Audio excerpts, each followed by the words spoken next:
모습을 사진 찍은 거고요. 예, 넘겨주시고요. 읽으면서 제가 또 필요한 부분들은 또 추가하는 그런 걸로 얘기를 이어가도록 하겠습니다. 2007년도에 시작된 캄보디아 헤브론 의료원은 현재 선교사 20여 명과 현지인 스텝 100여 명이 함께 연 6만여 명의 환자를 진료하는 중형 병원과 간호대학으로 성장을 하였습니다. 이 시간에는 헤브론 의료원을 소개하기보다는 앞으로 의료 선교를 지망하는 귀한 분들에게 의료 선교 사역을 앞으로 잘 감당하기 위해서 무엇을 준비할 것인가 하는 것을 중심으로 조금 구체적인 그리고 실제적인 그런 이야기를 이어가려고 합니다.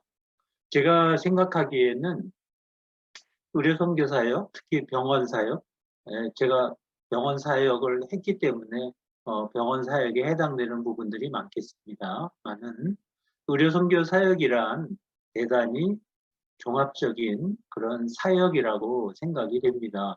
환자를 진료하는 의료의 영역 이외에도 교육과 양육, 구제, 행정, 교회 개척, 후원 관련 업무, 건축 등 아주 광범위할 수밖에 없는데 지난 15년간의 저희들의 사역을 돌아보면서 또 아쉬운 마음으로 정리를 해 보았습니다. 넘겨주시죠. 첫 번째는 언어 준비입니다.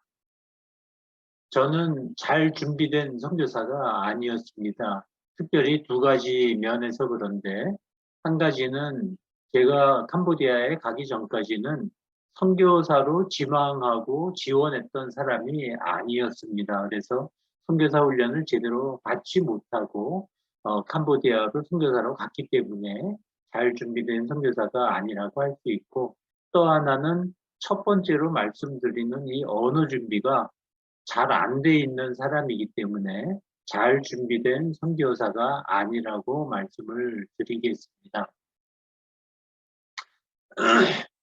사도 바울은 우리가 잘 알고 또 흠모하는 사도 바울은 언어의 영역에서 아주 잘 준비된 분이었다고 생각이 됩니다. 특별히 그 당시에 이방인 선교를 위해서 하나님은 당시의 공용어인 헬라어 그리고 지역 언어인 히브리어와 아람어에 능통한 바울을 매우 귀하게 사용하셨습니다. 이 헬라어에 관한 한 바울처럼 그렇게 능통하게 할 수 있는 그런 준비된 그릇이 사실 별로 없었죠.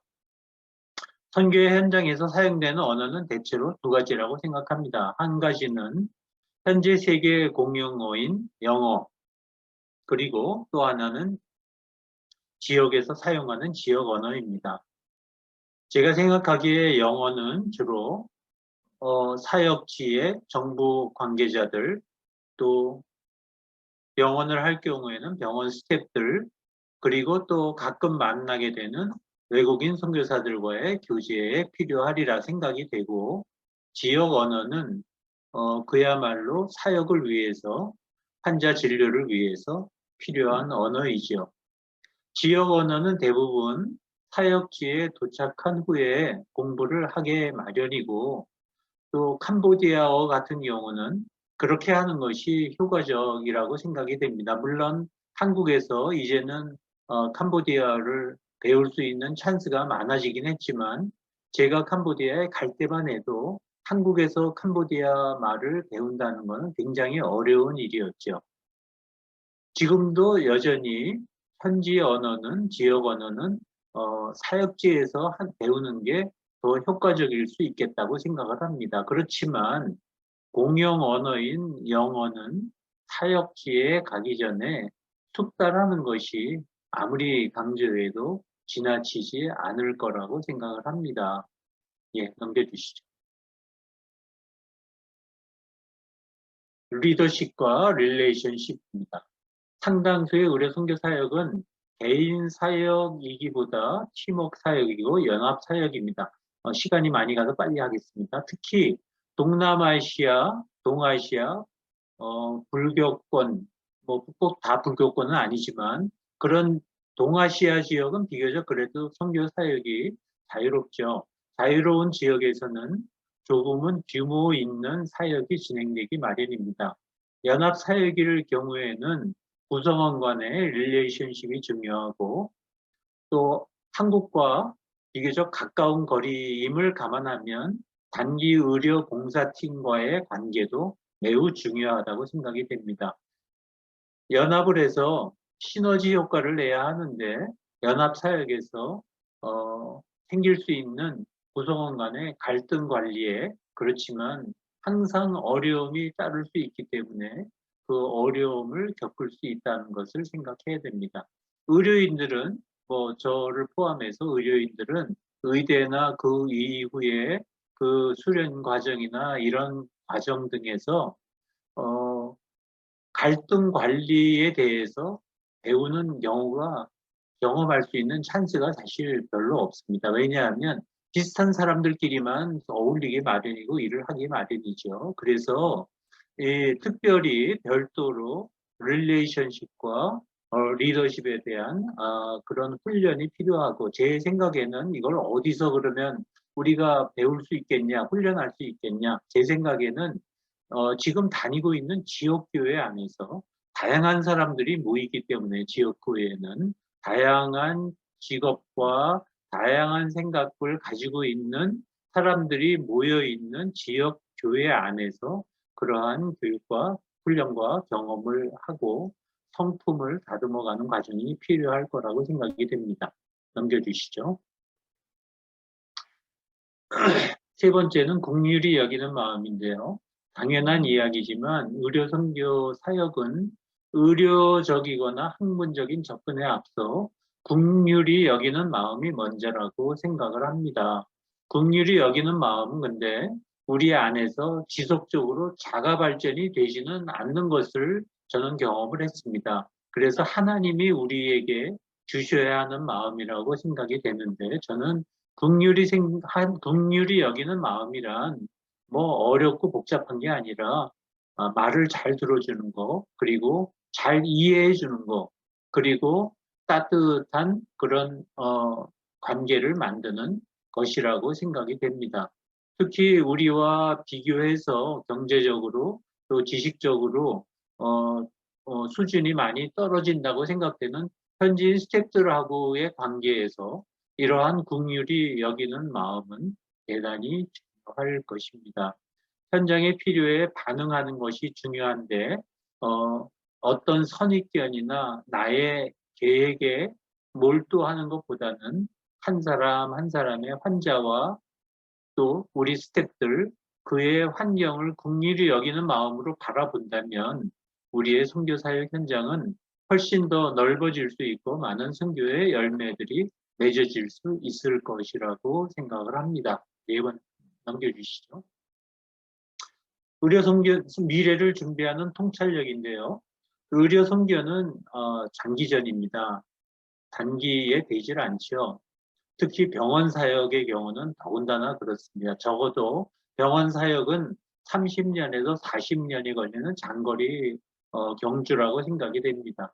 의료 인력을 양성해서 익숙해진 현지인들에게 모든 것을 다 맡기기까지에는 정말로 많은 시간이 필요합니다.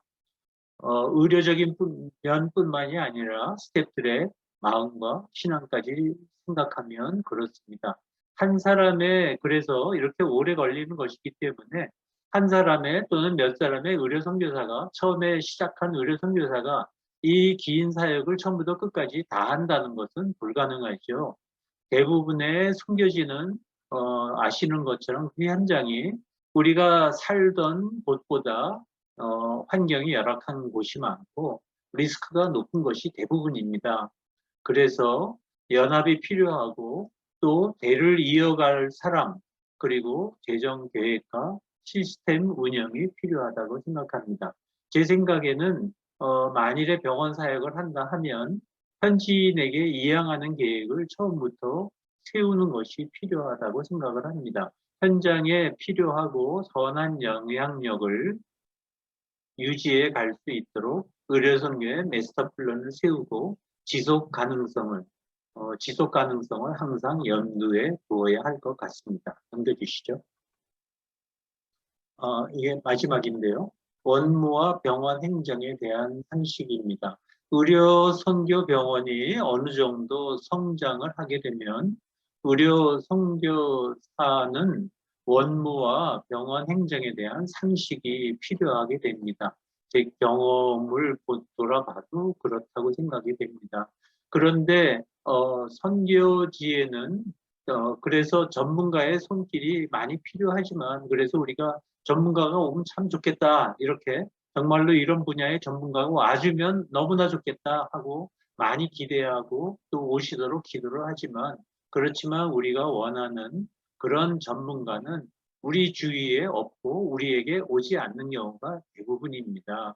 그래서 선교병원의 리더는 전문적인 지식과 경험까지는 아니더라도 원무와 병원 조직과 시스템과 의사결정 구조 등에 대한 상식이 필요하고 또 나아갈 방향을 가늠하는 자세가 필요할 것입니다. 가능하다면 이런 선교 사역지에 투입이 되기 전에 의료 행정에 대한 경험과 교육의 기회를 단기로라도 가질 수 있으면 그런 의료 사역에 많은 도움이 될 것이라고 생각이 됩니다. 넘겨주시죠. 제가 좋아하는 성경 구절입니다. 고린도후서 4장 7절. 우리가 이 보배를 질그릇에 가졌으니 이는 심히 큰 능력은 하나님께 있고 우리에게 있지 아니함을 알게 하려 함이라. 감사합니다.